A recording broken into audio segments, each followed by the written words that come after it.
Sejam todos muito bem-vindos, queridos irmãos, queridas irmãs em Cristo, e também todos que nos acompanham nessas transmissões do Instituto Vida para Todos. Nós estamos ainda dentro do tema geral, então virá o fim, isto é, nós estamos vendo o livro de Mateus já na parte final. E o Senhor tem falado muito conosco. E a última palavra, a última mensagem, nós terminamos com Jesus sendo ungido em Betânia. Betânia significa casa de miséria, mas nessa casa Jesus encontrou descanso, Jesus encontrou alegria, satisfação e um ambiente totalmente receptivo para com esse Jesus que veio à terra para salvar os homens. Ele só encontrou pessoas aflitas, exaustas, que precisavam ser curadas, salvas, e também no meio dos líderes religiosos ele encontrou muita oposição, perseguição e também muita hostilidade. Ele não teve, na verdade, nenhum pouco de descanso enquanto serviu a Deus Pai essa missão de, por fim, morrer, ressuscitar, gerar a igreja e edificar a sua igreja. Mas há 2 dias da sua morte, há 2 dias da Páscoa, ele então entra em Betânia. Ele foi convidado para um banquete, e quem o convidou é Simão o leproso. Queridos irmãos, eu queria começar essa mensagem dessa forma, para lembrar a vocês que a igreja deve ser esse lugar para dar satisfação para o nosso Senhor, satisfação e alegria e descanso e paz para Ele, começando com os membros que compõem essa igreja. Começa com Simão o leproso. Você já pensou se você for lembrado pelos seus pecados do passado, pelos seus problemas do passado, não é? Você não gostaria que alguém sempre lembrasse você de Simão o leproso?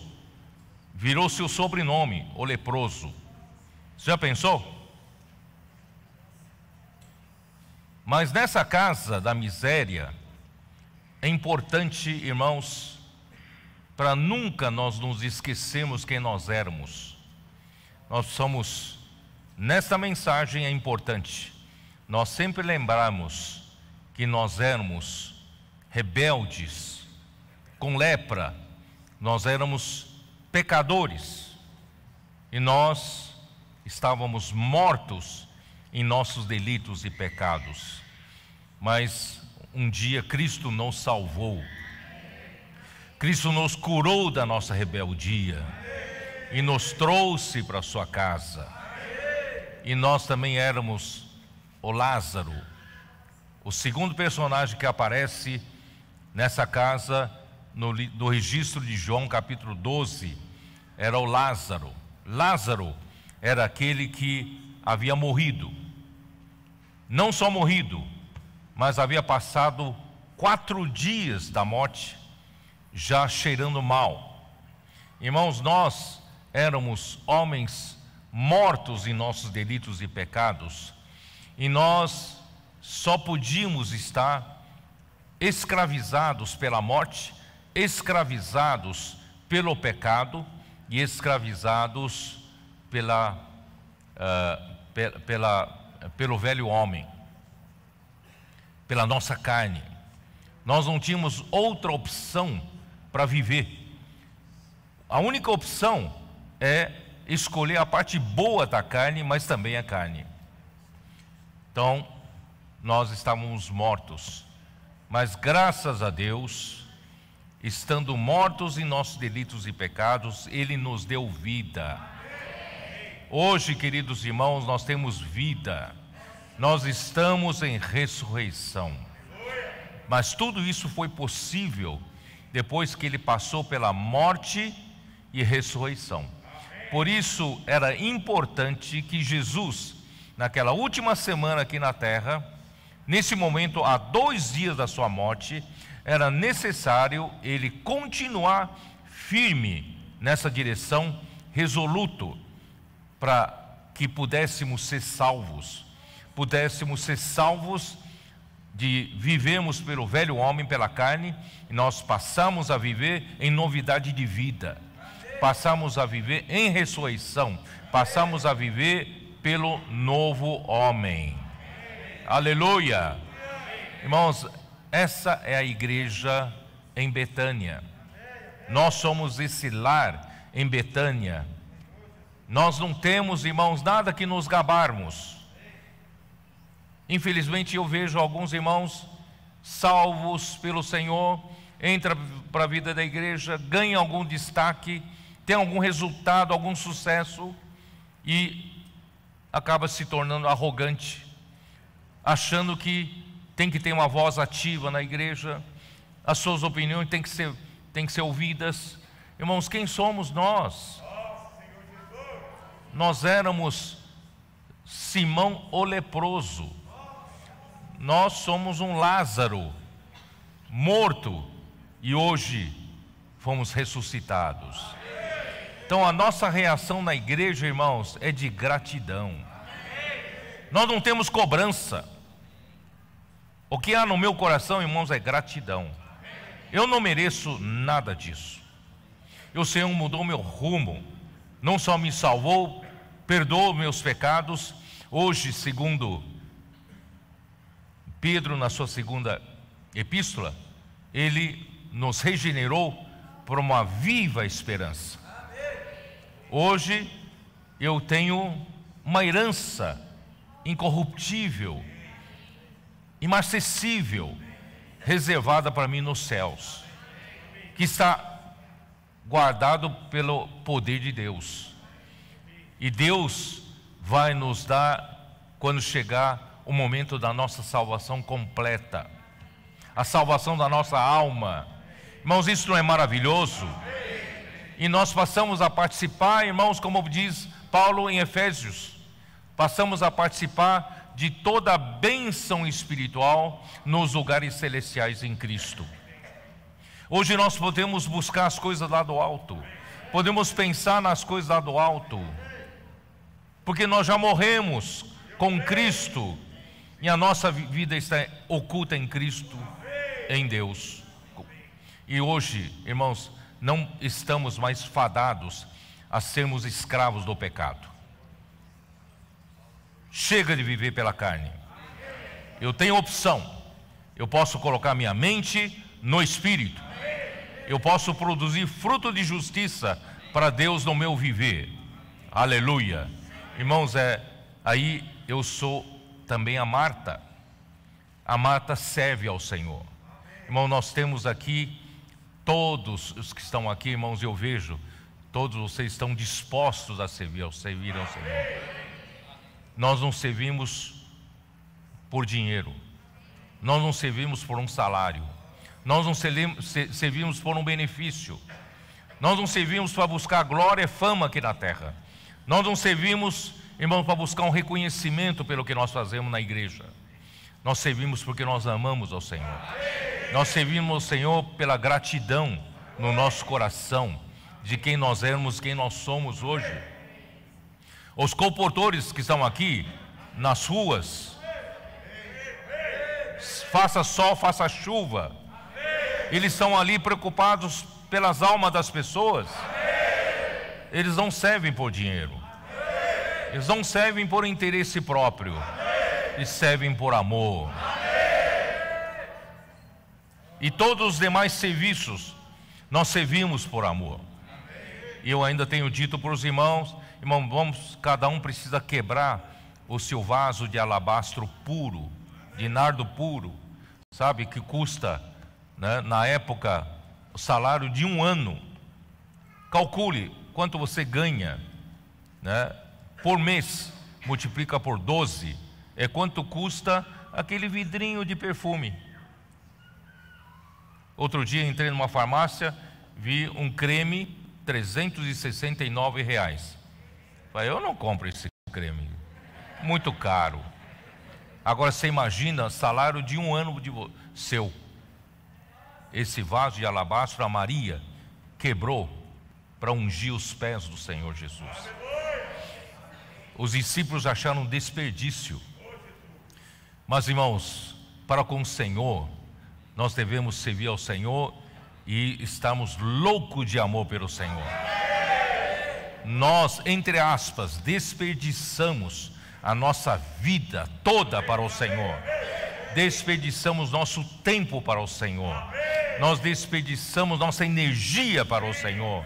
Irmãos, ainda depois de dar todo o ser para o Senhor, para amar o Senhor, servir ao Senhor, ainda não paga a nossa dívida.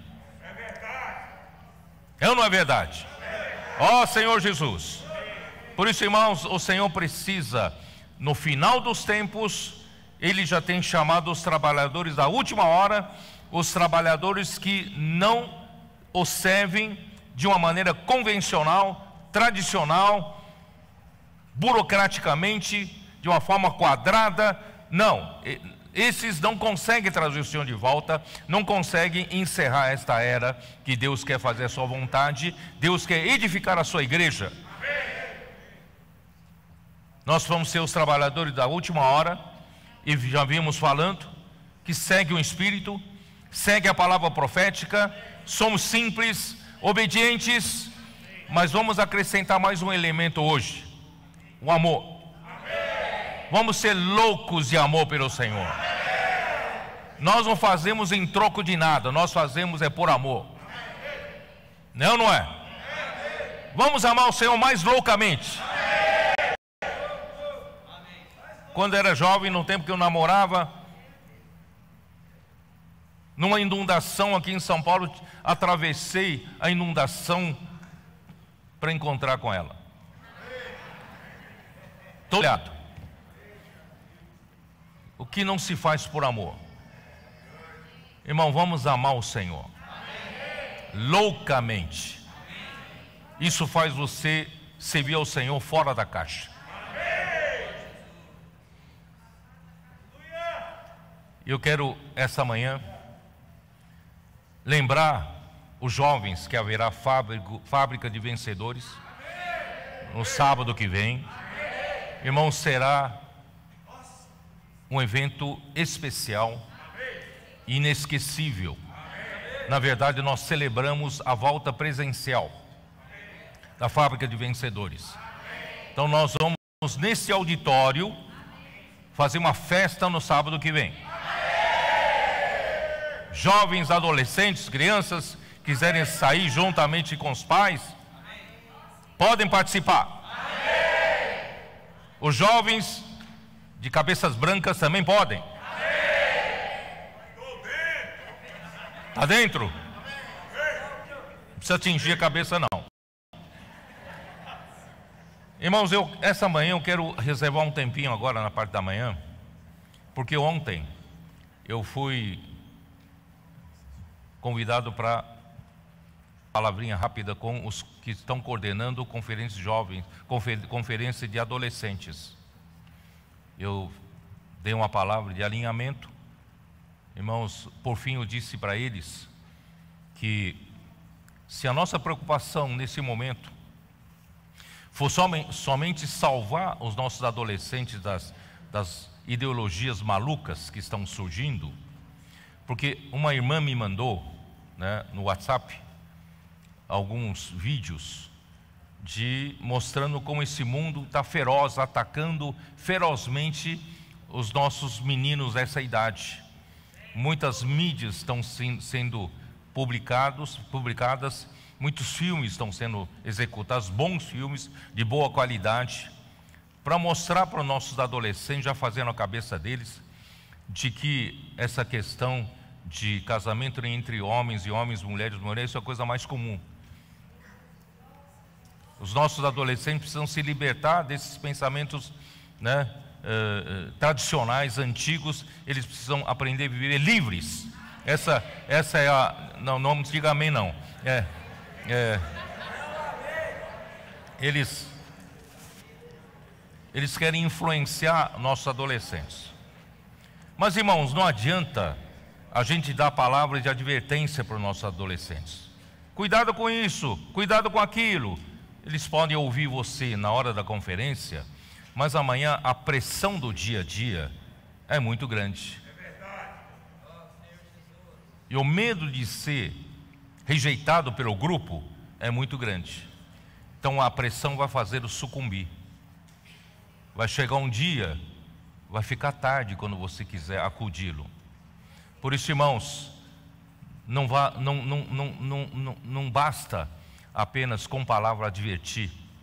Não precisamos fazer esses adolescentes terem uma experiência viva com o Senhor. Precisam levar um choque espiritual. Quando se leva um choque espiritual, irmãos, a vida muda. Aí a palavra entra. Nós passamos tantos anos na vida da igreja, irmãos, sem sair para pregar evangelho, sem sair para cuidar das pessoas, só ouvindo mensagens. Muitas vezes essas mensagens não ajudaram muito vocês, não transformaram muito vocês, não digo nem um pouco, mas agora que vocês estão praticando pregar evangelho, cuidar das pessoas, fazer comportagem, grupo de conectadas, grupo de homem de oração, não é isso? Irmãos, a sua vida passou a ser outra. Você passou a amar mais a palavra. É ou não é? Então, os nossos adolescentes também. Eu tenho um neto que, quando você fala em SEAP, vai fazer um evento para eles, ele fica maluco. Ele quer participar. Ele quer pregar evangelho. Quer fazer comportagem. Não é? Não despreze, irmão, não despreze os meninos. Jesus, quando tinha 12 anos, os pais dele levaram na festa da Páscoa. E os pais voltaram. De repente, depois de alguns dias, 3 dias, se deram conta que Jesus não estava com eles. Nossa, que pai esse, né? Aí quando foram procurar na casa de parente, todo mundo, e não acharam, e acharam ele no templo. Aí a mãe repreendeu ele. Não sabe que nós estamos desesperados por você? Aí Jesus falou: você não sabe que eu preciso ouvir, estar na casa do meu pai? Mas não despreze o menino de 12 anos. Eu acho que em Mateus 18, é isso? Sobre as crianças? Ou estou errado? É Mateus 18. Mateus 18, versículo 1. Naquela hora aproximaram-se de Jesus os discípulos, perguntando: quem é porventura o maior no reino dos céus? E Jesus, chamando uma criança, colocou no meio deles. O maior do reino dos céus chamou uma criança, né? E disse: em verdade vos digo que se não vos converterdes e não vos tornardes como crianças, de modo algum entrareis no reino dos céus. Portanto, irmãos, aquele que se humilhar como esta criança, esse é o maior no reino dos céus. E quem receber uma criança tal como esta, em meu nome, a mim me recebe. Irmãos, nós precisamos ser simples como a criança. Os nossos adolescentes, irmãos, estão entrando, alguns deles já estão entrando nesse clima. Eu temo que os pais freiem, ou os adultos os segurem, os impedem, não é isso? Não, nós temos que incentivá-los. E ontem nós conversávamos um pouco com os irmãos de Rondonópolis. Estão aqui os irmãos de Foz do Iguaçu, estão, né, vários irmãos de Rondonópolis também, né, irmão de Campo Grande, né? E eu vou chamar 2 irmãos aqui para Dá um testemunho rápido aqui. O Adriano e o César, cadê?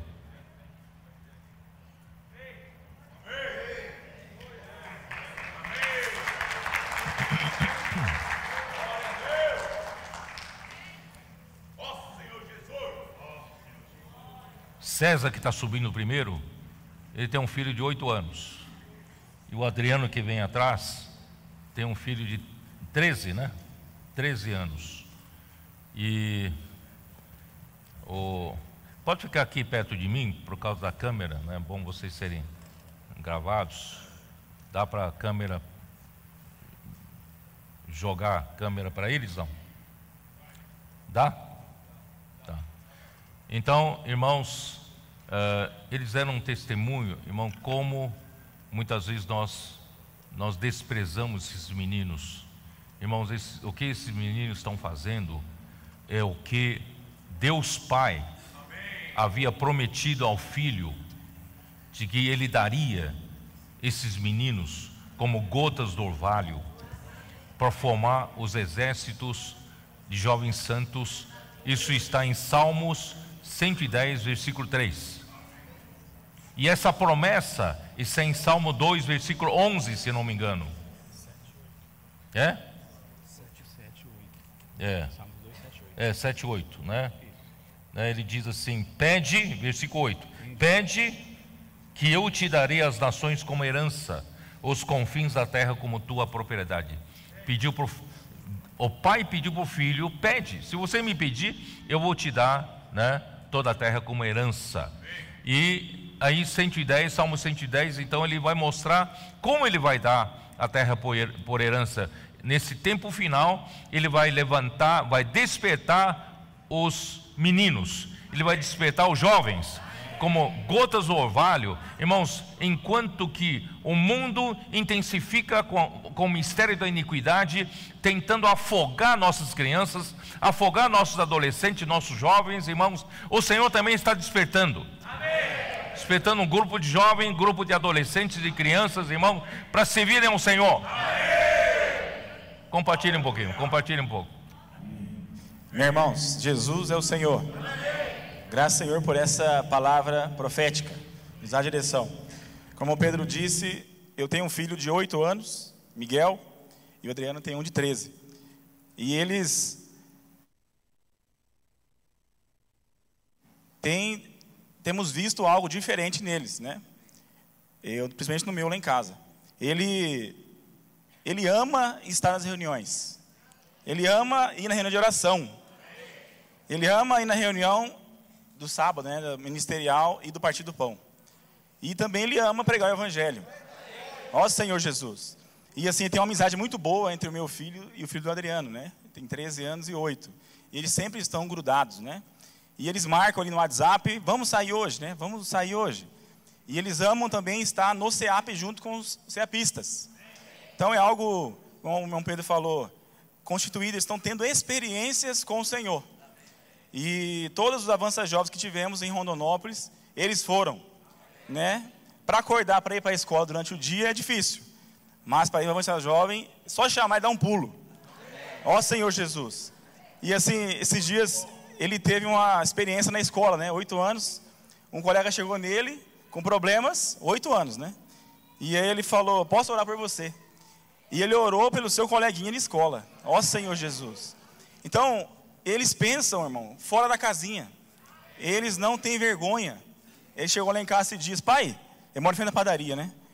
Já orou pela pessoa da padaria, mora na frente de casa, né? Pelo padeiro, né? Eu falei assim: não orei, né? Então, assim, eles pensam diferente, irmãos. Essa nova cultura, né? Está com eles, né? Senhor Jesus, temos que aprender com eles. Ó Senhor Jesus. Então, eles amam ir para a reunião. Esses dias ele tinha um aniversário no sábado. O amigo dele falou: pai, eu não quero ir, eu quero ir para a reunião. Isso alegrou meu coração, né? E também, né, Adriano, eles gostam tanto de estar no local de reuniões, que eles têm uma escala de serviço, né? O WhatsApp, eles montaram uma escala para coletar os copinhos do Partido do Pão. Ó Senhor Jesus. Então eles estão ali no outro patamar, né? Eles estão essa nova cultura, né? Senhor Jesus. Amém. Aleluia. De fato, irmãos, o Senhor tem cumprido essa palavra profética do Salmo 110. Sim. O Senhor está produzindo um exército de jovens santos. Amém. Para ser dado para a igreja como um bônus para cooperar para o avanço do Evangelho. Aleluia. Oh, Senhor Jesus, irmãos, está se cumprindo. O Senhor usou o profeta para falar essa palavra, e essa palavra está se cumprindo nos nossos dias. Amém. Amém. Verdade, Senhor Jesus. Essas crianças, elas ficavam na porta do expolivro. Verdade. E quando as pessoas passavam na rua, elas abordavam, oravam por elas e levavam elas para dentro do expolivro para poder adquirir uma literatura. Amém. Ó Senhor Jesus, eu quero falar um pouquinho rápido do meu menino. Ele, aos 3 anos, ele nasceu com uma deficiência. Ele tem problema no sistema linfático, e aos 3 anos foi descoberto que ele tem deficiência de IgG, ele não tem defesa no organismo, ele fica doente fácil. E ele precisava tomar uma vacina que custa R$10 mil, e ele tomava essa vacina uma vez por mês, passava 6 horas no hospital. Senhor Jesus, e quando se iniciou a pandemia, ele sempre está envolvido, junto com os meninos, sempre envolvido. Quando iniciou a pandemia, então eu tive que proibi-lo de descer para o local de reuniões e também de sair. Aí ele pegou um dia e falou: pai, a gente está ouvindo a palavra profética porque eles têm uma ala atrás de nós, né, os irmãos presbíteros, eles têm uma ala deles, eles ficam atrás de nós para poder anotar as mensagens, e ainda fica falando: ó, vocês vão dar tempo para nós ruminar essa palavra em pequenos grupos? E ele chegou: pai, nós estamos ouvindo a palavra profética, e Mateus 24:45 fala que quando o Senhor vier nos achar fazendo assim, alimentando os conservos, dando sustento ao seu tempo, nós vamos ser arrebatados. Pai, mas eu estou aqui em casa e eu não estou saindo para a rua. Se o Senhor vier para mim por causa da minha deficiência, eu não vou ser arrebatado. Pai, deixa eu ir para a rua, pregar o Evangelho. Irmãos, eu não pude segurar. Aí ele liga para o Rony, que é o coordenador do CEAP, e fala: Rony, em que equipe eu posso sair com a comportagem dinâmica hoje? E o interessante, irmãos, é que eles não têm medo, eles são destemidos. Eu entrei com ele no Atacadão para fazer comportagem, e aí, sabe, nós queremos pregar a Bíblia inteira para os outros, né? Falar de Gênesis e Apocalipse. Ele não, ele: posso orar por você? Já põe o livro na mão da pessoa, a pessoa adquire o livro, ele fala: olha, eu passo o Pix e tenho maquininha de cartão. E aí a pessoa quer conversar um pouco, aí ele fala assim: senhora tem alguma necessidade? Eu posso pegar o seu contato, colocar na rede de cuidado? Então a senhora me passa o contato, eu vou pôr na rede de cuidado.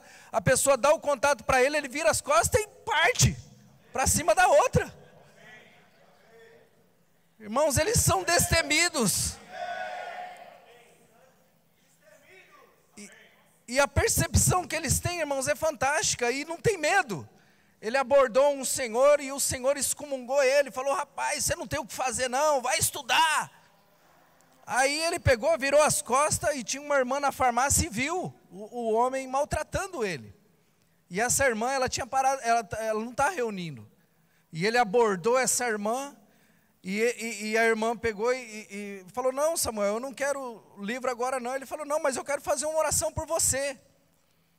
Aí ele pegou, orou por ela, e ela foi andando, e ele foi andando junto, foi andando. Quando chegou na moto, ela acabou ficando com o livro, e daqui a pouco ele escutou atrás dele: ô rapazinho, ô rapazinho. Era o homem que tinha excomungado ele, e chegou para ele e falou assim: meu jovem, pelo amor de Deus, ora por mim. Eu não sei por que eu rejeitei a sua oração. Eu tenho um neto da sua idade, eu quero sim receber a sua oração. E a irmã vendo, a irmã ficou impressionada, né? Aí ele orou por aquele homem recebeu a oração, ficou com o kit. Irmãos, eles não têm vergonha, vamos investir nessa geração. Não podemos ser impedimento para que os nossos filhos sirvam o Senhor, irmãos. Ó Senhor Jesus! E eles têm uma percepção. Chega uma criança nova, tem um jovenzinho que está, uma criança de 5, 6 anos, de um casal novo. Ele, o Miguel e mais o filho do Júnior, pega essa criança e leva para a salinha de criança, deixa ela lá e volta para a reunião. Senhor Jesus! E Pedro, eu posso ler aquele versículo eu queria ler esse versículo aqui de Mateus 19, fala assim, 19:13, trouxeram-lhe então algumas crianças, para que lhe impusesse as mãos e orasse, mas os discípulos os repreendiam. Jesus, porém, disse, deixa os pequeninos, não os embaraceis de vir a mim, porque dos tais é o reino dos céus. Então aqui, irmãos, eram os discípulos que impediam as crianças de ir até o Senhor. Irmãos, nós não podemos impedir os nossos filhos de fazer a diferença nessa geração. Ó Senhor Jesus, e por meio da palavra profética, eles estão sendo blindados dessas ideologias e desses enganos que está sendo ministrado, falado aí fora. Jesus é o Senhor, aleluia!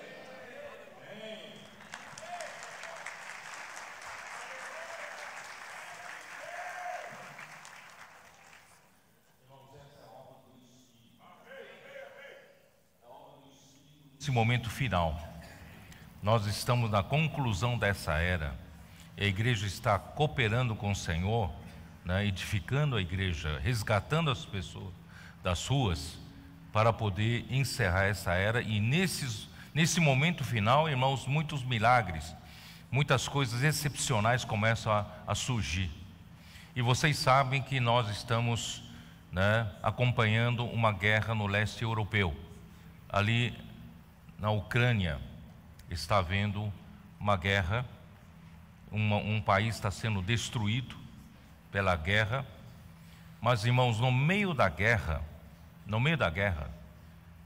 nós encontramos um adolescente desse, orando pelas pessoas.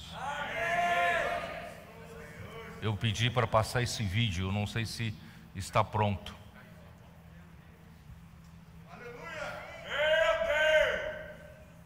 Тисячі років назад, Господь, Ти запланував цю зустріч, Господь. Я вірю, Господь. Я знаю, що Ти вмирав за нього, страждав, Господь. Я прошу, забери його біль, Господь. Я дякую за нього, Господь. Хай всякий, Господь, потяг того погоня буде розрушений во ім'я Ісуса Христа. Кров Ісуса Христа, хай буде на ньому. Дух Святий, зійди на ньому во ім'я Ісуса Христа. Во ім'я Єшуа, Господь. Амінь.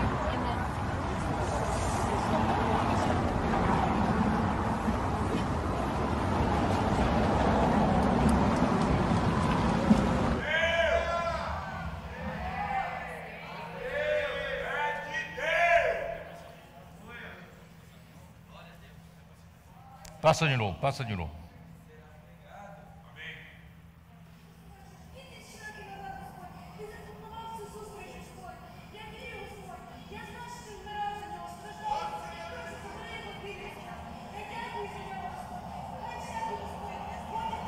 Тисячі років назад, Господь, Ти запланував цю зустріч, Господь. Я вірю, Господь. Я знаю, що Ти вмирав за нього, страждав, Господь. Я прошу, забери його біль, Господь. Я дякую за нього, Господь. Хай всякий, Господь, потяг того погоня буде розрушений во ім'я Ісуса Христа. Кров Ісуса Христа, хай буде на ньому. Дух Святий, зійди на ньому во ім'я Ісуса Христа. Во ім'я Єшуа, Господь. Амінь. Os 7 espíritos estão percorrendo toda a terra. Se nós não reagirmos, como diz a Bíblia, até as pedras se levantarão, não é isso? Para louvar o Senhor. E nós não podemos impedir toda essa ação do Espírito, se não nós acompanharmos.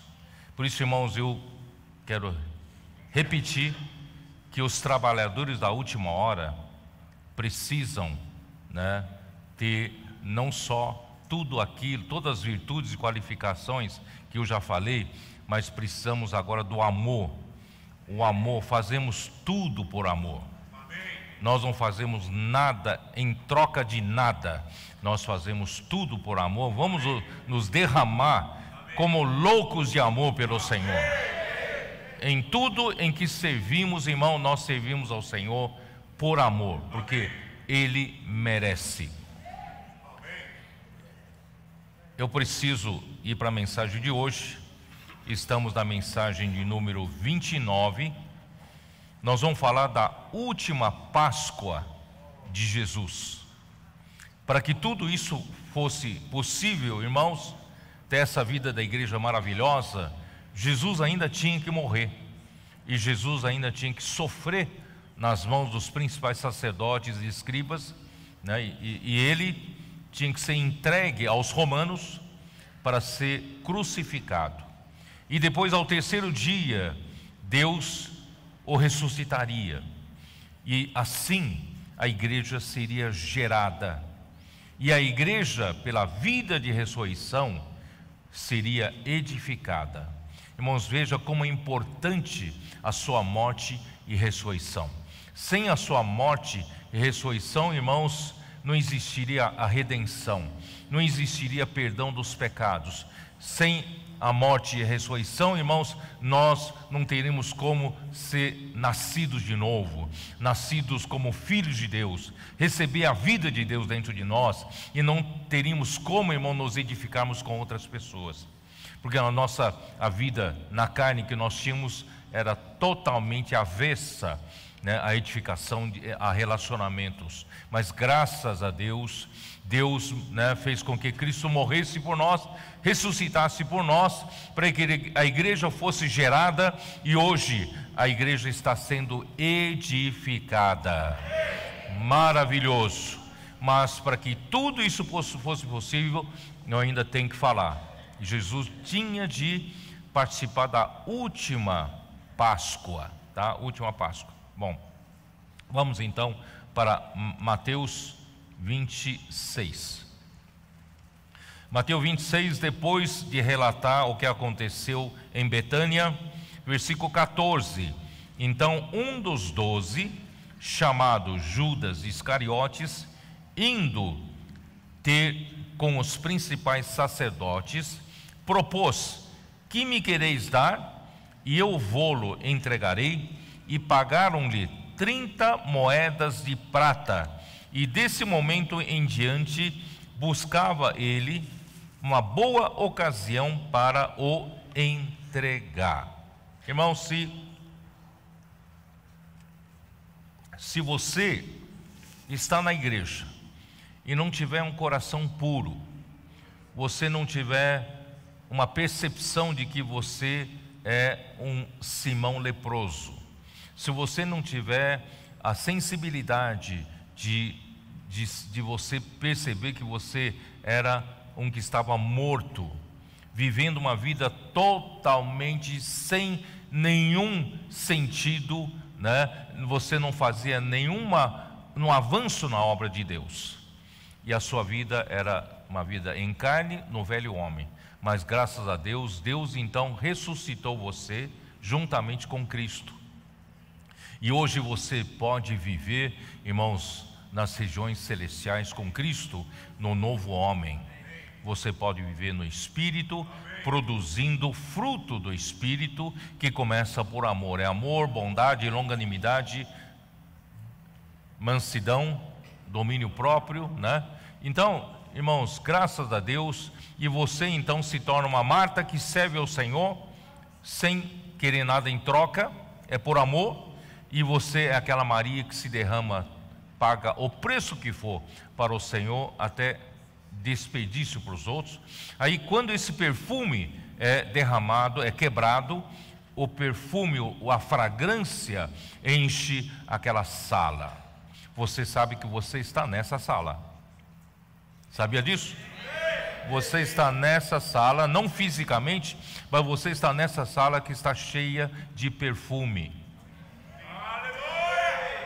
E se nós tivermos esse coração correto, os membros dessa igreja tiverem o coração correto de Simão leproso, de Lázaro, de Marta, de Maria, irmãos, as pessoas lá fora vão perceber que nós temos um perfume diferente, nós temos um cheiro diferente. Primeiro, quando as pessoas nos veem, todas as pessoas do mundo, irmãos, sem exceção, cada um luta pelas suas próprias coisas, não é? Luta para ganhar mais dinheiro, para ter mais posse, é ou não é? Luta pelas suas próprias ambições, mas não há um homem na terra, se não for salva, não for nessa situação da igreja, né, que está em Betânia, irmãos, todos pensam em si, só pensam em si. Mas quando nós saímos daqui com esse coração, as pessoas ao nosso redor percebem que nós temos uma outra direção. Nós pensamos no Senhor, nós pensamos no benefício do Senhor, nós servimos o Senhor, e as pessoas percebem sem a gente pregar evangelho, sem a gente perceber, no dia a dia, essas pessoas vão ver você diferente.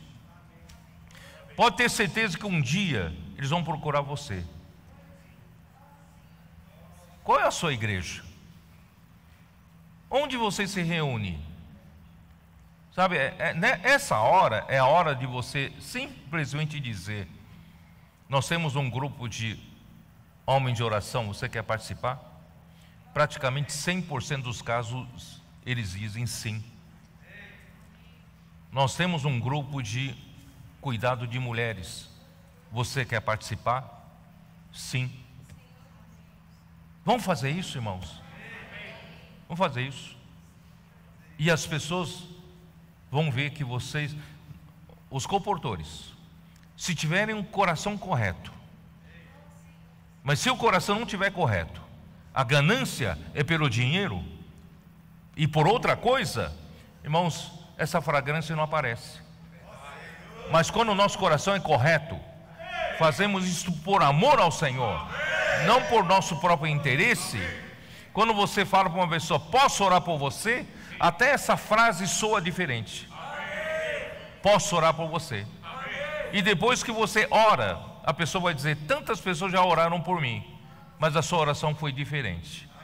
Por quê, irmãos? Porque nós estamos num lugar diferente, nós temos um coração correto, nós amamos o Senhor, não buscamos nosso próprio interesse, não temos nossa própria meta.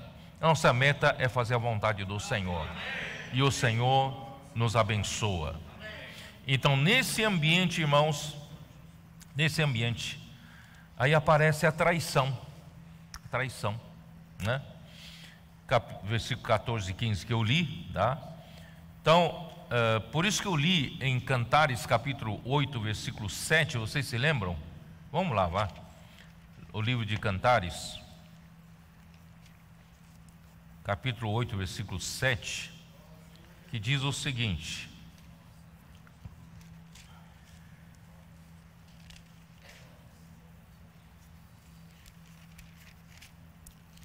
desculpe que estou conseguindo achar, pronto, aqui. As muitas águas não poderiam apagar o amor. Irmãos, é esse amor que tem que nos motivar, esse amor que tem que estar queimando dentro de nós, ardendo em nós, né? As muitas águas não poderiam apagar o amor, nem os rios afogá-lo. Ainda que alguém desse todos os bens da sua casa pelo amor, seria de todo desprezado. Irmãos, esse amor não se vende por dinheiro, esse amor não se avalia com bens. Esse amor, irmãos, é imensurável. Esse amor é o amor com que Deus nos amou e colocou o seu amor dentro de nós. E é com esse amor que nós amamos o Senhor e amamos o próximo. Então, que o Senhor possa, irmãos, a partir de agora, inundar os trabalhadores da última hora com esse amor.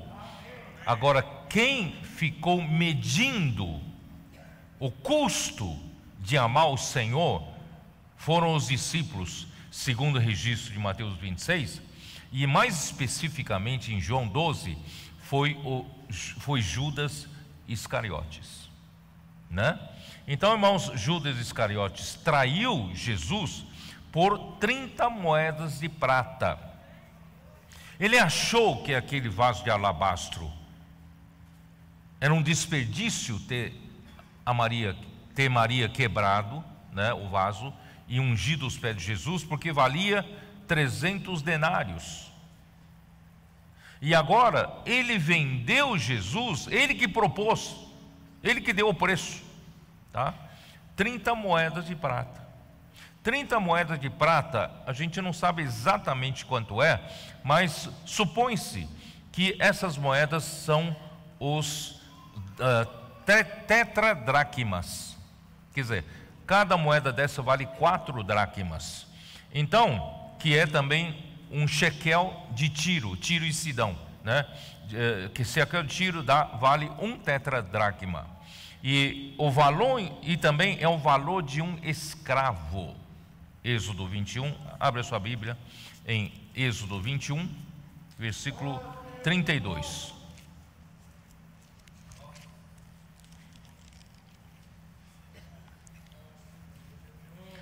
Se o boi chifrar um escravo, uma escrava, dar-se-ão 30 ciclos de prata ao senhor destes, e o boi será apedrejado. Quer dizer, se um boi matar, né, um escravo ou uma escrava do vizinho, né, o dono do boi teria que pagar 30 ciclos de prata pelo custo de um escravo ou uma escrava.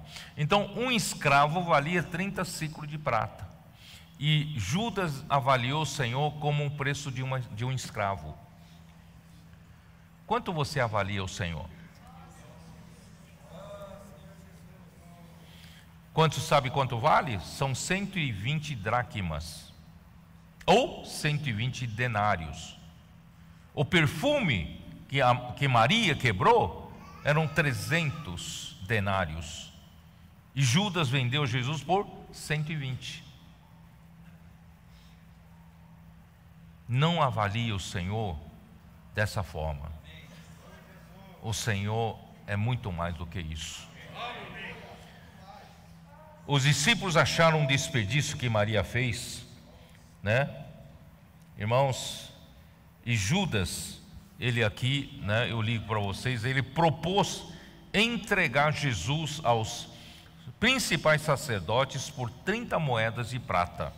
No registro de Lucas afirma que Satanás entrou em Judas quando foi se entender com os discípulos e os capitães. Isso está em Lucas 22, versículos 3 e 4, tá? Eu não vou ler, tá? Então agora vamos partir para a sequência, né? Capítulo 26, vamos para versículo 17. No primeiro dia da festa dos pães asmos, vieram os discípulos a Jesus e lhe perguntaram: que queres que te façamos os preparativos? Onde queres que façamos os preparativos para comeres a Páscoa? Só para vocês entenderem que Jesus estava nos seus últimos dias aqui na terra. No registro de capítulo 26 de Mateus, no começo, ele estava há 2 dias, mas agora ele já estava se aproximando no dia da Páscoa, tá? No dia da Páscoa. Então, onde queres que façamos os preparativos para comeres a Páscoa? Ele lhes respondeu: ide à cidade, ter com certo homem, e dizei-lhe: o mestre manda dizer, o meu tempo está próximo, em tua casa celebrarei a Páscoa com os meus discípulos. E eles fizeram como Jesus lhes ordenara e prepararam a Páscoa. Irmãos, a festa da Páscoa era o primeiro dia da festa dos pães asmos. E quem instituiu a festa da Páscoa foi Deus. Isso está, né? Senhor Jesus. Êxodo, não é isso? Cadê? Senhor Jesus. Êxodo 12. Eu já li isso na semana passada, né? Versículo 2 diz assim: este mês vos será principal dos meses, será o primeiro mês do ano. Falai a toda a congregação de Israel, dizendo: aos 10 desse mês, cada um tomará para si um cordeiro, segundo a casa dos pais, um cordeiro para cada família. Versículo 5: o cordeiro será sem defeito, macho de 1 ano. Podereis tomar um cordeiro ou um cabrito, os guardareis até o 14º dia, desse mês, e todo ajuntamento da congregação de Israel o imolará no crepúsculo da tarde. Quer dizer, o cordeiro é tomado no dia 10 do primeiro mês. Não era o primeiro mês, mas Deus fez com que aquele mês, chamado mês de Abibe, se tornasse o primeiro mês, o mês principal para os judeus. Hoje, o mês principal para os judeus é o Abibe, é o primeiro mês. E ao 10º dia desse mês, eles tinham que tomar um cordeiro de 1 ano, sem defeito. E esse cordeiro ficaria na casa, reservado na casa dessa família, até o 14º dia, tá? E será morto, imolado no 14º dia, ao crepúsculo da tarde. Então Jesus foi para Jerusalém como esse cordeiro da Páscoa. Ele foi no dia 10 desse mês em Jerusalém para ser examinado se havia algum defeito nele. Ninguém achou defeito em Jesus. Os sacerdotes, os fariseus, os saduceus, o doutor da lei, não é isso? Ninguém achou um pecado, não achou uma falha, ninguém achou um defeito qualquer, porque ele era o cordeiro da Páscoa. E agora estava chegando no 14º dia. E o 14º dia, irmãos, é a festa da Páscoa. Vamos lá. Versículo 12 ainda de Êxodo 12: porque naquela noite passarei pela terra do Egito, e ferirei na terra do Egito todos os primogênitos, desde os homens até os animais. Executarei juízo sobre todos os deuses do Egito. Eu sou o Senhor. O sangue vos será por sinal nas casas em que estiverdes. Quando eu vir o sangue, passarei por vós, e não haverá entre vós praga destruidora, quando eu ferir a terra do Egito, tá? Este vos será por memorial, e o celebrareis como solenidade ao Senhor nas vossas gerações, o celebrareis por estatuto perpétuo. Então Deus instituiu a Páscoa. Eles teriam que imolar esse cordeiro pascal no dia 14 do primeiro mês, e o sangue eles colocariam nos batentes da porta. E quando o anjo exterminador ia de casa em casa no Egito, quem não tivesse o sinal do sangue nos batentes da porta, esse anjo entraria naquela porta e mataria todos os primogênitos de homens e de animais. Assim, irmãos, todos os egípcios tiveram seus primogênitos mortos, mas os judeus, os seus primogênitos foram salvos pela morte desse cordeiro. Irmãos, isso representa que Cristo é o Cordeiro de Deus, que morreu em nosso lugar. Nós que deveríamos ter sido mortos, mas Ele morreu em nosso lugar. Irmãos, esse é o significado da Páscoa, tá? Então, aí, essa Páscoa também, aqui ó, versículo 15: 7 dias comereis pães asmos, logo ao primeiro dia tirareis o fermento das vossas casas, tá? Pois qualquer que comer coisa levedada, desde o primeiro dia até o 7º dia, essa pessoa será eliminada de Israel. Versículo 14: guardai, pois, a festa dos pães asmos, porque nesse mesmo dia tirei vossas hostes da terra do Egito. Portanto, guardareis este dia nas vossas gerações por estatuto perpétuo. Quer dizer, esse dia Deus conseguiu tirar o povo de Israel do Egito, que representa o mundo. Foi nesse dia que Deus tirou você do mundo. Cristo, como Cordeiro Pascal, morreu em teu seu lugar, e Deus te salvou, e não só salvou de ser morto, Deus te salvou do mundo. Então, irmãos, a partir desse dia, que é a festa da Páscoa, eles teriam que celebrar 7 dias de pães asmos. Não podiam comer pão levedado, bolo levedado, fermentado, não, tá? Isso eu vou explicar mais um pouco daqui para frente. Então, nesse mesmo dia, Levítico 23,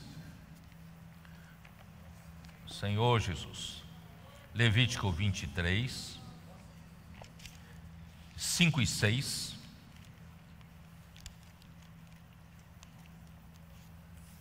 No mês primeiro, aos 14 do mês, no crepúsculo da tarde, é a Páscoa do Senhor, né? E aos 15 dias desse mês é a festa dos pães asmos do Senhor. 7 dias comereis pães asmos. Irmãos, aí Jesus então prepara-se para servir a Páscoa. Marcos 14, versículo 1.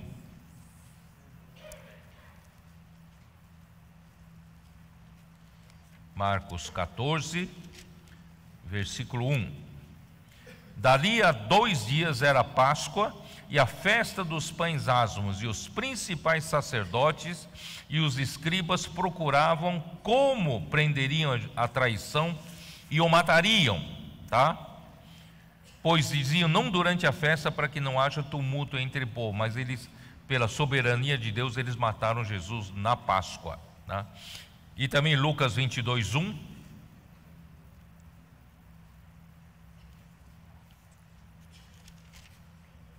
Estava próxima a festa dos pães asmos, chamada Páscoa. Vocês estão entendendo? Então a festa dos pães asmos, o primeiro dia é a Páscoa, tá? Então na Páscoa, instituída por Deus, todo judeu celebra uma festa. Eles comem a Páscoa juntos. Então eles têm esse hábito, né? Por mandamento perpétuo, eles fazem isso, tá? Então Jesus também, ele nasceu, Gálatas fala que ele nasceu de mulher e nasceu sob a lei. Então Jesus estava debaixo ainda, né, da lei dos judeus, e ele então comeu pela última vez a Páscoa dos judeus, tá? Então vocês vão entender porque eu estou enfatizando isso. Então o cordeiro da Páscoa era imolado no crepúsculo da tarde do dia 14 do primeiro mês do ano. No calendário judaico, o dia começa ao anoitecer. O dia começa no crepúsculo da tarde. Então o crepúsculo da tarde é o início de um dia, tá? É o início do dia 14. E no primeiro dia da festa dos pães asmos, o cordeiro da Páscoa era imolado, tá? Por isso que Marcos 14, 12, dá uma olhada, 14, 12, diz o seguinte: e no primeiro dia da festa dos pães asmos, quando se fazia o sacrifício do cordeiro pascal, disse-lhe seus discípulos, onde queres que vamos fazer os preparativos para comeres a Páscoa? Então aquele dia estava se chegando no dia da festa dos pães asmos, que é a festa da Páscoa, tá? Então era exatamente o dia que Jesus seria entregue e seria morto naquele dia, tá bom? Então Jesus, naquele mesmo dia que começa no crepúsculo da tarde, ele iria ser entregue para morrer, mas antes de fazer tudo isso, ele comeu a última Páscoa dos judeus, a última Páscoa dos judeus, tá? Vamos lá, vamos voltar para Mateus 26, versículo 20. Chegando à tarde, pôs-se ele à mesa com os 12 discípulos. Enquanto comiam, declarou Jesus que em verdade vos digo que um dentre vós me trairá. E eles, muitíssimo contristados, começaram um por um a perguntar-lhe, porventura sou eu, Senhor? E ele respondeu: o que mete comigo a mão no prato, esse me trairá. O Filho do Homem vai, como está escrito a seu respeito. Quer dizer, está escrito, está profetizado, né? Esse é o destino, esse é o fim, alguém vai trair. Mas ai daquele que, por intermédio de quem o Filho do Homem está sendo traído. Melhor lhe fora não haver nascido. Irmãos, é triste. Às vezes o Senhor, na sua soberania, né, alguém, mesmo cristãos, né, vamos assim, acaba fazendo uma coisa tão feia quanto a traição, né? Mas isso tudo estava já dentro do arranjo divino de Deus. Então Deus arranjou. Você não vai dizer, tá bom, então Deus que arranjou, eu fui azarado que foi escolhido para trair Jesus. Não, ai daquele, né? Você não se isenta de culpa, não. Ai daquele que vai trair Jesus, é melhor que não tenha nascido, tá? Então, irmãos, então Judas, que o traía, perguntou: acaso sou eu, mestre? Respondeu-lhe Jesus: tu o disseste. Algumas versões, alguns comentários, como King James atualizada, comenta que talvez esse diálogo tenha sido meio em particular. Talvez os outros discípulos não tenham ouvido, não estavam sabendo. Então era uma coisa só entre um e o outro, tá? Aí entra no versículo 26, tá? Enquanto comiam, tomou Jesus um pão e, abençoando-o, o partiu e o deu aos discípulos, dizendo: tomai e comei, isto é o meu corpo. Porque eu fiz questão de mostrar para vocês que Jesus estava comendo da última Páscoa como um judeu nascido de judeu. Era a última Páscoa. A partir de agora, irmãos, aquela Páscoa dos judeus não fará mais sentido, porque o verdadeiro Cordeiro Pascal já veio e já morreu. Entendeu? Então, aquela realmente era a última Páscoa. Por isso, irmãos, é bobagem também o cristianismo comemorar a Páscoa. A Páscoa tem que ser comemorada como? Comemorada a partir do versículo 26 a 30 que vocês leram. Essa é a verdadeira Páscoa. Então Jesus, depois de ter comido a Páscoa dos judeus, ele instituiu a ceia do Senhor. A ceia do Senhor veio em substituição da Páscoa dos judeus. Deu para entender, não? Então toda aquela bobagem de comprar ovo de chocolate e tal, não entra nessa, não. Por quê? Porque o Senhor mudou a Páscoa que Jesus comeu pela última vez, ali acabou. O cordeiro foi sacrificado. Agora o Senhor institui uma outra festa. Essa outra festa é a ceia do Senhor. É o que nós fazemos domingo de manhã. É o partir do pão. Por que a gente faz isso? É o Senhor quem mandou fazer, tá? Enquanto comiam, tomou Jesus um pão e, abençoando-o, o partiu e o deu aos discípulos, dizendo: tomai e comei, isto é o meu corpo. E nesse momento, esse corpo aqui, irmãos, é o corpo físico de Jesus. Esse pão que nós partimos, irmãos, representa o corpo físico de Jesus, que foi partido por nós. Quando um soldado feriu-lhe com uma lança, foi partido, não foi partido por nós? E os símbolos que estão sobre a mesa no partir do pão, nós não temos um pão e um cálice. Quando o pão, que representa o corpo físico do Senhor, e o cálice, que representa o sangue derramado por nós, estão separados, indica a morte. Quando o seu corpo estiver separado do seu sangue, você já terá sido morto, não é isso? Vocês percebem? Sobre a mesa, um pão, um cálice, Cristo morreu por nós. Em segundo lugar, esse pão tem que ser partido. Esse pão é o corpo de Cristo, né? Corpo físico de Cristo. Mas quando nós partimos e distribuímos, e cada um de nós participamos desse pão partido, nós nos tornamos o corpo de Cristo. Mas alguns erroneamente ensinam que esse pão que está aqui na mesa é de fato a carne de Jesus. Não, isso é heresia de transubstancialização. Não é isso. Ele é um símbolo, representa, tá bom? Representa. Mas quando esse pão comido por nós, partido e comido por nós, porque se não for partido não temos como comer. Foi partido, nós comemos. E todos nós participamos do mesmo pão. Por isso nós, enquanto muitos, somos unicamente um só pão. Somos um só corpo de Cristo. Agora, esse corpo de Cristo é o corpo místico, tá? Então, irmãos, graças ao Senhor, é um corpo não é visível, não é coisa física, tá? Então, irmãos, vamos lá, eu vou explicando um pouco melhor. Jesus, então, né, come a última Páscoa e institui a ceia do amor, né, a ceia do Senhor.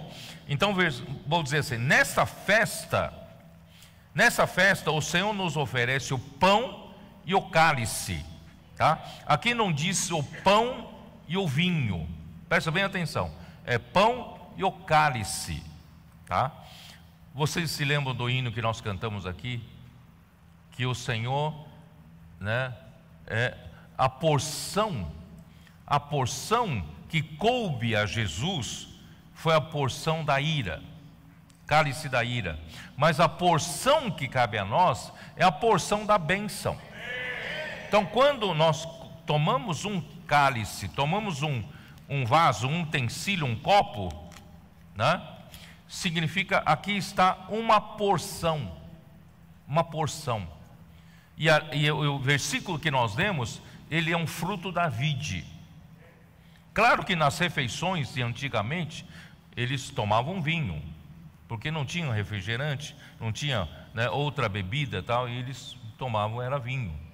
Mas, irmãos, interessante que ali a Bíblia registra como o fruto desse vinho. O Senhor falou assim: eu não beberei mais o fruto da vide, até que venha a beber de novo no reino de meu Pai. Então, o que contém aqui, sabe? Tem gente que discute que é vinho, que é suco de uva, não importa, é o fruto da vide. Fruto da vide, tá? Pode ser vinho, pode ser suco de uva, é importante ser o fruto da vide. Mas isso aqui, na verdade, representa, o mais importante é o cálice. O cálice representa a porção. Jesus, vocês ainda vão ver na próxima mensagem, Jesus em Getsêmani, ele pediu para o Pai: Pai, se possível, passe de mim esse cálice, mas não seja como eu quero, mas como tu queres. Irmãos, esse cálice é cálice da amargura, é cálice da ira. Não cabe a nós tomarmos. E hoje, o cálice que ele entregou para nós tomarmos, irmãos, é o cálice da bênção. Tem o sangue da nova aliança, tá? Ó Senhor Jesus. Então, que maravilha, né?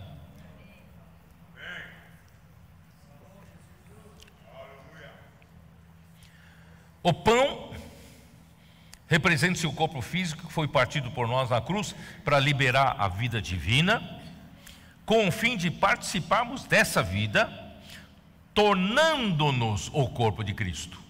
Quando nós participamos da vida, não é de fisicamente comer esse pão, mas quando nós participarmos da vida que foi partida na cruz, né, pela morte de Jesus, nós então participamos o quê? Dessa vida, tornamos-nos o corpo de Cristo, né? E não físico, agora místico. Mas os irmãos, o que significa místico? Você fica meio preocupado, que termo esse, né? Místico é o seguinte, é o que não se dá segundo as leis naturais, leis da física, tá? É algo espiritual, tá? Algo da esfera espiritual, tá? Então não se preocupe com essa palavra mística, tá? Então Jesus é o pão que desceu do céu, irmãos, João capítulo 6, dá uma olhada. Quem é esse pão que nós partimos? João 6:33. Porque o pão de Deus é o que desce do céu e dá vida ao mundo. Então Jesus é esse pão visando dar vida para você e para mim, tá? Aí versículo 35, declarou-lhes pois Jesus: eu sou o pão da vida, o que vem a mim jamais terá fome, e o que crê em mim jamais terá sede. Porém eu já vos disse que, embora me tenhais visto, não credes. Todo aquele que o Pai me dá, esse virá a mim, e o que vem a mim, de modo nenhum o lançarei fora. Presta atenção no versículo 38. Porque eu desci do céu, não para fazer a minha própria vontade, e sim a vontade daquele que me enviou. Irmãos, esse é o pão do céu que nós partimos e comemos simbolicamente, mostrando, irmãos, que quando nós somos salvos, nos foi oferecido Jesus como o pão da vida, e nós comemos de Jesus, recebemos a vida de Jesus, e nós passamos, irmãos, a participar, né, como membros do corpo de Cristo. Muito bem. E Jesus é capítulo 12 de João, dá uma olhada, capítulo 12 de João, versículo 24. Em verdade vos digo que se o grão de trigo caindo na terra, irmãos, ele é o grão de trigo que caiu na terra, não é isso? Mas se ele se negar e morrer, se quando maltrataram, né, a Jesus, ali em Getsemane, maltrataram, os soldados começaram a esbofetear Jesus, né? O Simão, desesperado, cortou a orelha do servo do sumo sacerdote, querendo defender Jesus. Irmão, se Jesus disse para Pedro, se eu quisesse, eu pediria a Deus me mandar, acho que 12 legiões de anjos, né? Legiões de anjos. Eu sei me defender, eu tenho como me defender, o Pai me defenderia. Mas se ele se defendesse, o grão de trigo não teria morrido. Se o grão de trigo não morresse, irmãos, nós permaneceríamos no pecado. Mas graças a Deus, irmãos, esse grão de trigo caiu na terra, se dispôs a morrer. Se não morrer, fica ele só. Mas se morrer, produz muito fruto. Irmãos, esse muito fruto está aqui, ó. Não somente nós, mas muitos e muitos que creram no Senhor Jesus, tá? A seguir, então, Jesus tomou um cálice, e tendo dado graças, o partiu e disse: bebei dele todos, porque isto é o meu sangue, o sangue da aliança. Algumas versões traduzem sangue da nova aliança, derramado em favor de muitos, né? Isso, né? Derramado em favor de muitos para remissão de pecados. Se Jesus não derramasse seu sangue, irmãos, nós não teríamos a remissão de pecados, não teríamos o perdão dos nossos pecados, né? O sangue de Cristo libertou-nos dos nossos pecados. Apocalipse capítulo 1, versículo 5. Dá uma olhada. Apocalipse 1, versículo 5, que diz o quê? E da parte de Jesus Cristo, né, a fiel testemunha, o primogênito dos mortos, né, e o soberano dos reis da terra, aquele que nos ama e pelo seu sangue nos libertou dos nossos pecados. Pelo seu sangue nos libertou dos nossos pecados. Ele realizou a eterna redenção. Hebreus 9, versículo 12. Que significa isso, irmãos? Significa que nós não precisamos, toda vez que precisamos da remissão, do perdão dos pecados, da redenção, trazer um boi, né? Trazer um animal para ser morto. Ele realizou a eterna redenção, né? Hebreus 9, versículo 12. Não por meio de sangue de bodes e de bezerros, mas pelo seu próprio sangue, entrou no Santo dos Santos uma vez por todas, tendo obtido a eterna redenção. Aleluia!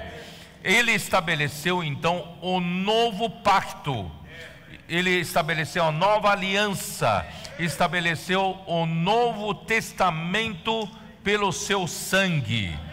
E esse novo testamento, a nova aliança, irmãos, não é mais a aliança da letra. 2 Coríntios 3, 6. Senhor Jesus. 2 Coríntios 3, 6.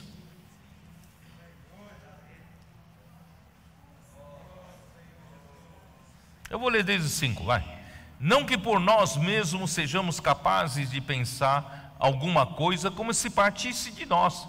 Pelo contrário, a nossa suficiência vem de Deus, o qual nos habilitou para sermos ministros de uma nova aliança.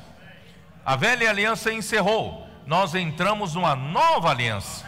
Essa nova aliança, irmãos, não é mais aliança, não é mais da letra. A velha aliança era da letra, era da lei, mas alguém tinha que cumprir a lei. Mas a nova aliança, irmãos, não é mais a aliança da lei, a aliança da letra. A nova aliança é a aliança do Espírito. Porque a letra mata, mas o Espírito dá vida, o Espírito vivifica. A letra cobra, exige, mas o Espírito, irmão, nos ajuda. O Espírito nos capacita, nos dá vida para servirmos ao Senhor, né? Então, se o sangue de Cristo estabeleceu uma nova aliança, e nós recebemos um cálice, isto é, essa aliança estabelece que tudo o que é de Deus e tem em Cristo se tornou a porção da nossa herança. Isso está em Salmo 16, dá uma olhada, Salmo 16, versículo 5. Salmo 16, 5.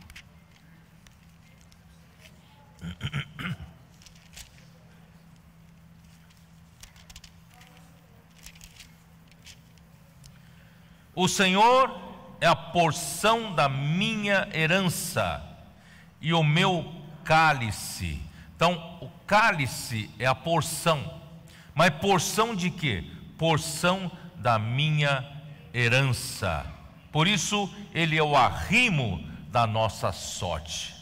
A nossa sorte hoje está definida pelo cálice que nós recebemos, a porção, né, da bênção que nós recebemos, tá? Como pecadores, deveríamos tomar o cálice da ira de Deus, Apocalipse 14, 10, mas o Senhor o tomou em nosso lugar, João 18, 11, né? Lembra que eu falei que vocês são capazes de tomar o cálice que eu estou para tomar, tá?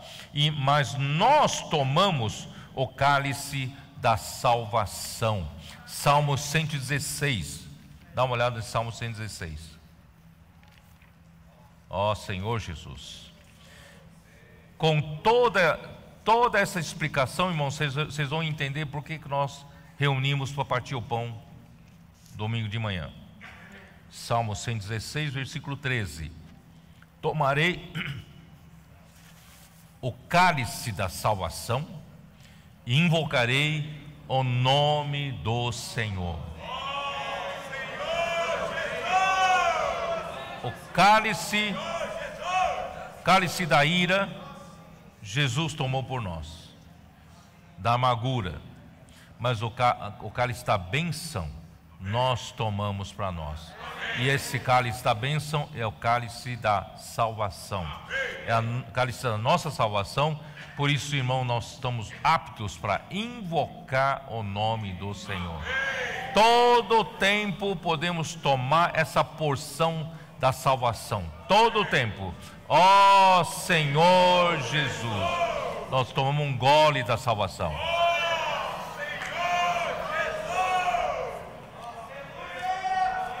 Por isso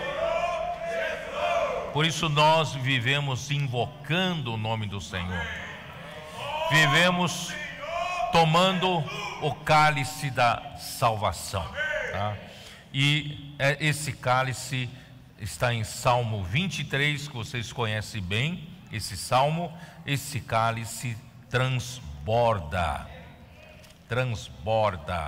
não é isso? Versículo 5: preparas-me uma mesa na presença dos meus adversários, unges-me a cabeça com óleo, e o meu cálice transborda. Olha quanta bênção Deus deu para nós, né? E o sangue, eu vou ler uma nota de versão restauração. O sangue é o preço que Cristo pagou por nós. A aliança é o título de propriedade que Deus nos deu. E o cálice é a porção que dele recebemos. Eu não sei se você entendeu, né? O sangue aqui, o sangue de Cristo, representa o preço que ele pagou.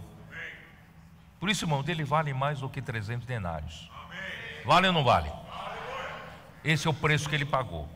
Mas a aliança, ele estabeleceu uma nova aliança.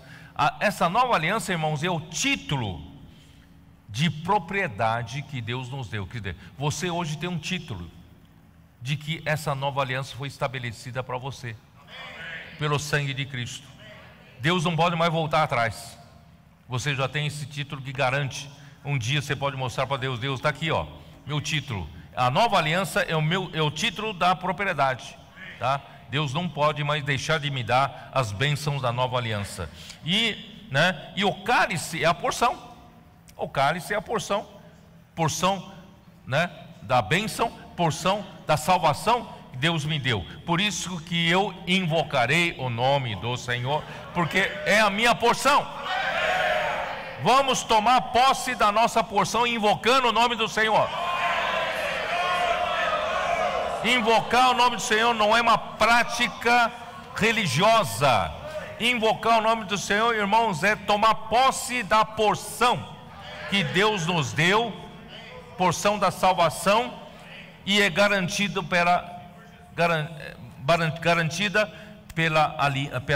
pelo sangue, pela aliança, nova aliança, não é isso? Ó Senhor Jesus. Então vamos lá, vamos voltar para Mateus 26. Mateus 26, versículo 29 agora, né? Ó Senhor Jesus, e digo-vos que desta hora em diante não beberei deste fruto da videira, até aquele dia em que o hei de beber novo convosco no reino de meu Pai. E tendo cantado um hino, saíram para o monte das oliveiras. Irmãos, Jesus então celebrou com seus discípulos a última Páscoa dos judeus. E em seguida, ele instituiu a ceia do Senhor, a qual é a realidade da Páscoa. Aquela Páscoa toda que os judeus celebram é sombra. E agora que Cristo morreu como Cordeiro Pascal, né? Agora nós Jesus instituiu a ceia. Essa ceia sim que é a verdadeira celebração da festa da Páscoa, tá? E nós vamos celebrar anunciando a sua morte. 1 Coríntios 11. Dá uma olhada. 1 Coríntios 11, versículo 23. Porque eu recebi do Senhor o que também vos entreguei, que o Senhor Jesus, na noite em que foi traído, tomou o pão e, tendo dado graças, o partiu e disse: isto é o meu corpo que é dado por vós, fazei isto em memória de mim. Por semelhante modo, depois de haver ceado, tomou também o cálice, dizendo: este cálice é a nova aliança no meu sangue, fazei isto todas as vezes que o beberdes em memória de mim. Irmãos, essa é a festa. O partir do pão é uma festa para nós lembrarmos do Senhor, de tudo que Ele fez por nós. Por isso, irmãos, como não lembrar, quando lembramos do Senhor, como não lembrar que eu sou um Simão leproso? Como não lembrar que eu sou um Lázaro que estava morto e fedendo? E o Senhor me colocou na nova aliança, na aliança do Espírito, hoje estou em ressurreição. Como não lembrar como Marta, irmão, servir ao Senhor é um privilégio. E a Maria se desperdiçando aos olhos dos homens, mas não é desperdício para nós. Tudo que podemos fazer por Jesus, por Deus, irmãos, ainda é insuficiente. Por isso nós amamos o Senhor loucamente. A igreja dos trabalhadores da última hora tem que ser uma igreja louca. Louca de amor pelo Senhor. Não medimos esforços para fazer a vontade do Senhor, para praticar a palavra profética, trazer, né, o reino, edificar a sua igreja. Ó Senhor Jesus. Porque todas as vezes que comer desse pão e beber do cálice, anunciar a morte do Senhor até que Ele venha. Então nós, todo domingo estamos aqui, irmãos, estamos anunciando a morte do Senhor. Se o Senhor não tivesse morrido, irmão, eu e você não estaríamos aqui. Graças a Deus, nós todo domingo não temos que rememorar, temos que lembrar disso.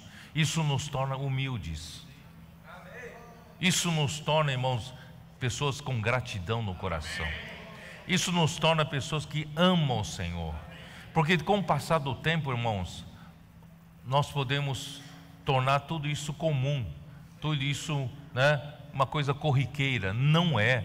O que Jesus fez por nós, a sua morte e ressurreição, irmão, não é coisa corriqueira, é uma coisa muito grandiosa. Por isso que todo domingo vale a pena a gente lembrar, né? Ó Senhor, né? Aí Jesus, então, onde eu estou? Jesus celebrou com seus discípulos a última Páscoa, e em seguida instituiu a ceia do Senhor, né? A qual é a realidade da Páscoa, que devemos fazer em sua memória, anunciando a sua morte até a sua segunda vinda. Irmão, nós vamos fazer isso até a volta do Senhor.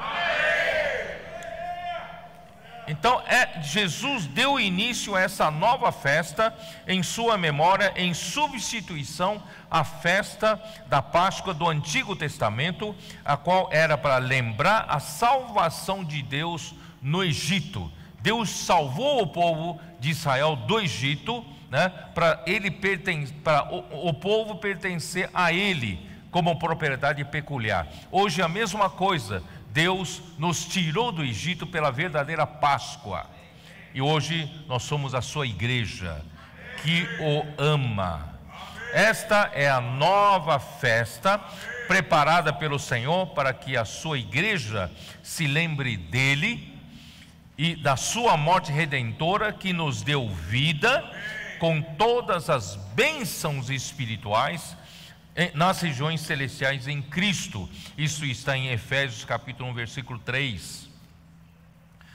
Ó Senhor Jesus, que diz o seguinte: bendito o Deus e Pai de nosso Senhor Jesus Cristo, que tem nos abençoado com toda sorte de bênção espiritual nas regiões celestiais em Cristo, assim como nos escolheu nele antes da fundação do mundo, para sermos santos e irrepreensíveis perante Ele em amor. Não vou continuar lendo, né? Importante, irmãos, olha só quanta bênção nós recebemos, né? E nessa festa, irmãos, o reino do meu Pai, que Jesus fala, beberei novo convosco no reino do meu Pai. Reino do meu Pai, irmãos, será no reino milenar, na manifestação do reino dos céus. Os vencedores estarão reinando com Cristo na parte celestial. Ali, irmãos, nós beberemos novo com Cristo ali, novamente. Aleluia. Você quer participar? Eu quero. Aí, 1 Coríntios 11, vamos lá para 1 Coríntios 11, já li um pouco. 1 Coríntios 11. Senhor Jesus. Eu vou ler um pouco sobre a ceia do Senhor, mas o pano de fundo da confusão na prática da igreja disso. 1 Coríntios 11, versículo 17, tá? Começa com o versículo 17, que diz o seguinte: nisto, porém, que vos prescrevo, não vos louvo, porquanto vos ajuntais não para melhor, e sim para o pior. Porque antes de tudo, estou informado haver divisões entre vós, porque vos reunis na igreja, e eu em parte eu creio, porque até mesmo importa que haja partidos entre vós, para que também os aprovados se tornem conhecidos em vosso meio. Porque, pois, quando vos reunis no mesmo lugar, não é a ceia do Senhor que comeis.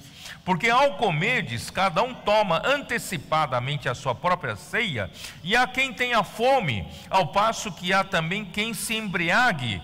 Não tendes, porventura, casas onde comer e beber, ou menosprezais a igreja de Deus, e envergonhais os que nada têm? Que vos direi? Louvar-vos-ei? Nisto certamente não vos louvo. Aí que ele entra, porque eu recebi do Senhor o que vos entreguei. Aí fala da ceia do Senhor em si. Mas por que essa palavra que antecede a ceia do Senhor? É que naquele tempo, irmãos, os judeus que creram no Senhor Jesus, eles estavam habituados a a participarem da festa da Páscoa. A festa da Páscoa, eles banqueteavam com a família, banqueteavam com as pessoas. Então eles trouxeram esse hábito de banquetear para a igreja, aparentemente uma coisa boa. E esse banquete que eles instituíram era chamado de festa do amor. Isso está no livro de Judas, também em 2 Pedro, esse banquetear, tá? Eles traziam junto e comiam juntos. Irmãos, isso não está nada errado. Só que o que eles faziam? O que eles faziam? Irmãos, cada um trazia, em vez de comer em casa o suficiente, e trazia aqui mais para estar junto com os irmãos, os ricos traziam um banquete e não dividia com os pobres. Os ricos traziam um banquete, vinho, banquete farto, e os pobres, alguns nada têm. Às vezes nem tem um pão para trazer, nem tem um bolo para trazer, entendeu? Então era os ricos se banqueteando, se fartando, se embriagando, e os pobres nada tem, E isso provocou divisão na igreja entre pobres e ricos, irmãos, e embriagando-se. Aí vão participar da ceia do Senhor como embriagados? Irmãos, por isso que Paulo fala: o que é isso? Vocês estão desvirtuando a ceia do Senhor. A ceia do Senhor não é para isso. Aí, por isso que ele fala, porque eu recebi do Senhor o que também vos entreguei. O Senhor, na noite em que foi traído, tomou um pão, tendo dado graça, partiu e disse, tá bom? Então esse é o sentido, da ceia do Senhor, tá? Do que antecedeu, tá? Então vou procurar terminar rápido, ó Senhor Jesus. Aí vamos para capítulo 10, 1 Coríntios capítulo 10, versículo 16. Porventura o cálice da bênção que abençoamos não é a comunhão do sangue de Cristo? O pão que partimos não é a comunhão do corpo de Cristo? Irmãos, Paulo ele traz mais informações para nós, mais luz, mais revelação. Então, aqui fala, primeiro, né, Jesus não falou do cálice da bênção. Paulo já chama de aquele cálice, o cálice da bênção, tá? E o cálice da bênção, irmãos, é o que? Quando abençoamos, é a comunhão do sangue de Cristo. É outra informação que Paulo trouxe, né? É revelação de Paulo, né? Então, quando nós tomamos do cálice, irmãos, simboliza, isso tudo é símbolo, simboliza que nós temos comunhão no sangue de Cristo.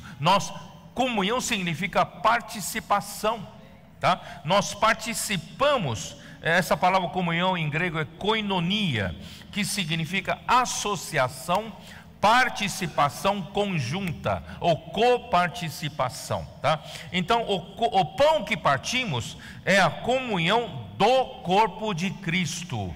Nós participamos do corpo de Cristo. Ao comermos o pão e bebemos o cálice, somos participantes do sangue e do corpo de Cristo. Isso faz com que sejamos um com o Senhor, sejamos unidos com o Senhor, porque participamos dele, sejamos um com ele, também nós somos um com os outros que participam da ceia do Senhor. Claro que isso tudo é símbolo, tá? É símbolo, mas a realidade é espiritual. Então hoje, irmãos, nós participamos todos do mesmo cálice, participamos todos do mesmo pão, e hoje nós participamos da comunhão do corpo de Cristo e a comunhão do sangue de Cristo, e nós nos tornamos um pela comunhão com Cristo, e nós nos tornamos uns com os outros, como um membro do corpo de Cristo. Aí, versículo 17, aí que vem o versículo 17, ganha realidade, porque nós, enquanto muitos, somos unicamente um pão, um só corpo, porque todos participamos do único pão. Irmãos, esse é o significado do partir no pão. Não é que esse pão físico aqui faz alguma diferença, mas isso é símbolo de uma realidade que está acontecendo entre nós, é ou não é? Nós todos participamos, irmãos, do pão, nós participamos da comunhão do corpo de Cristo. Por isso, embora sejamos muitos, nós somos unicamente um pão. Porque se for possível tirar de você o pão que você comeu, e a gente juntar todos os pedaços, não voltam a ser um pão?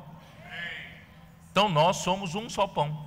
Por isso, irmãos, longe de nós divisão, ciúmes. Irmão, nós somos membros do mesmo corpo, tá?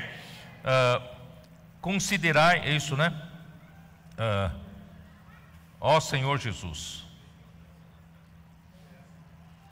Vou ver o que eu tenho para terminar aqui. Vou tentar terminar mais rápido. Irmãos, o objetivo de participar desse pão, irmãos, é a edificação do corpo de Cristo. Efésios capítulo 4 fala no versículo 11 que Deus deu para a igreja apóstolos, profetas, evangelistas, pastores e mestres. Eles têm por função de aperfeiçoar, né, os santos para a obra do ministério. Essa é a verdadeira tradução mais correta, está na versão King James atualizada. Então, a nossa obra do ministério, qual é o seu ministério? O que você está fazendo aqui na igreja, né? Qual é o objetivo de você estar aqui na igreja? A obra do ministério nossa, né, é a edificação do corpo de Cristo. Estou aqui, irmãos, participando do corpo de Cristo, participando da nova aliança, é para a edificação do corpo de Cristo. Isso também está em Mateus 16, 18. Jesus disse: eu sou o Cristo, o Filho do Deus vivo, mas eu edificarei a minha igreja sobre essa rocha, né, e as portas do Hades não prevalecerão contra ela. Esse é o objetivo final de tudo isso. Nós estamos aqui para isso. Por isso, irmãos, no início da vida da igreja, eles partiam pão de dia em dia. Isso está em Atos dos Apóstolos, capítulo 2, versículo 46. Vamos ler rapidamente, para eu conseguir terminar, né? Capítulo 2, versículo 46. Diariamente perseveravam unânimes no templo, partiam pão de casa em casa e tomavam as suas refeições com alegria e singeleza de coração. Então, logo no início, a igreja partia um pão todos os dias. O partir do pão era todos os dias e partiam de casa em casa, tá? Mas eu vou mostrar para vocês em Atos 20, versículos 6 e 7. Atos 20, versículos 6 e 7.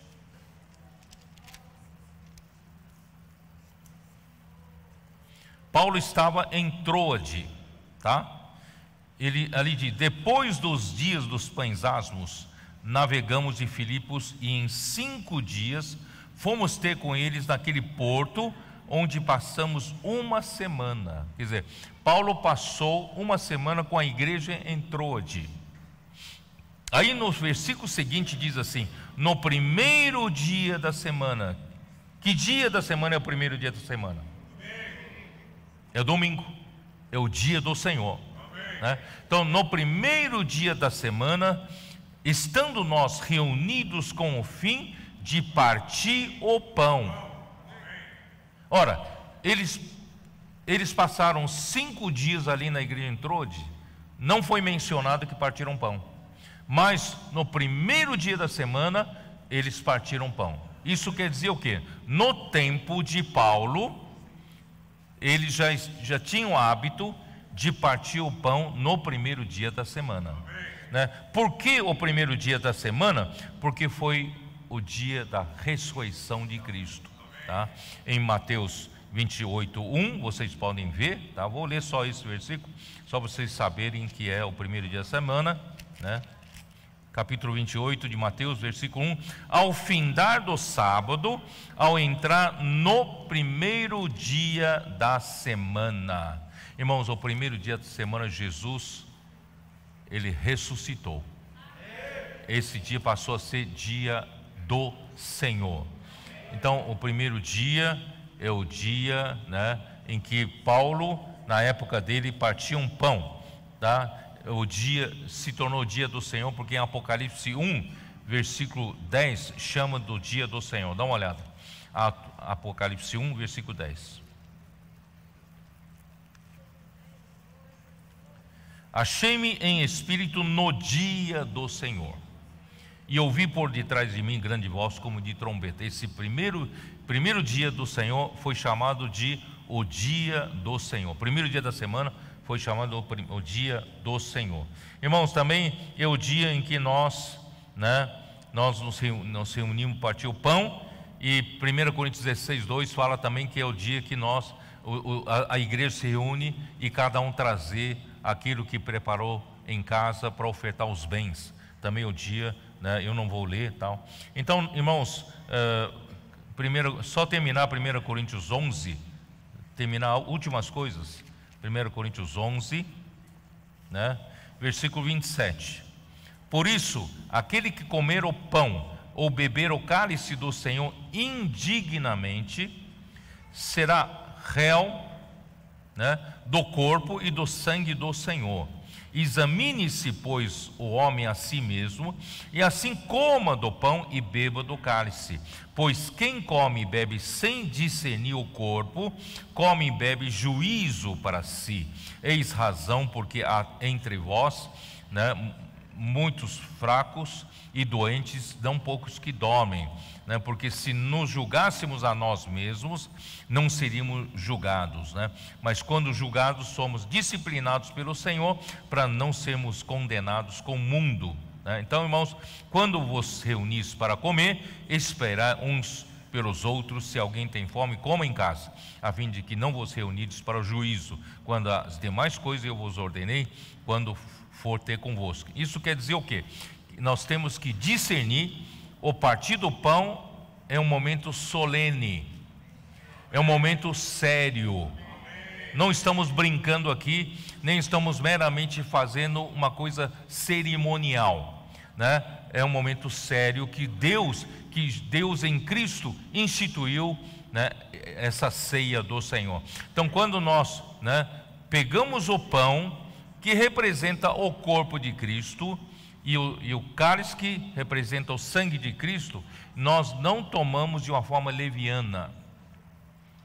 Se nós temos consciência que nós estamos vivendo, né, de uma forma pecaminosa, irmãos, nós temos que saber discernir, temos que examinar o nosso corpo, entendeu?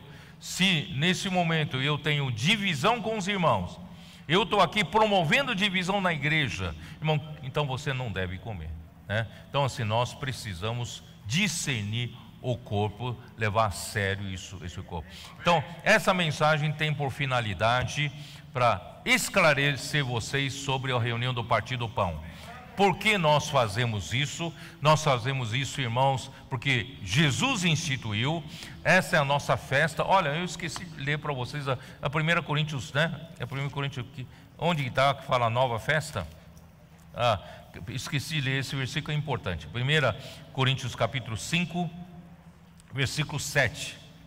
Lançai fora o velho fermento, para que sejais nova massa, como sois de fato sem fermento. Irmãos, a igreja é uma nova massa sem fermento, tá? Pois também Cristo, nosso Cordeiro Pascal, foi imolado. Por isso, celebremos a festa. Essa é a festa instituída pelo próprio Senhor. Celebremos a festa não com o velho fermento do pecado, né, dos problemas da maldade, né, nem com o fermento da maldade e da malícia, e sim com os asmos da sinceridade e da verdade. A vida da igreja, irmão, é para ser vivida na sinceridade e na verdade de uns para com os outros. Não vamos viver na maldade e nem, né, na malícia, porque nós somos uma nova massa. Cristo morreu por nós e instituiu essa nova festa. Irmão, isso é uma festa. A reunião da ceia do Senhor é uma festa que Jesus instituiu e nós hoje participamos dele por causa da morte do Senhor. Jesus é o Senhor. Desculpe ter tomado mais tempo dos irmãos. Amém.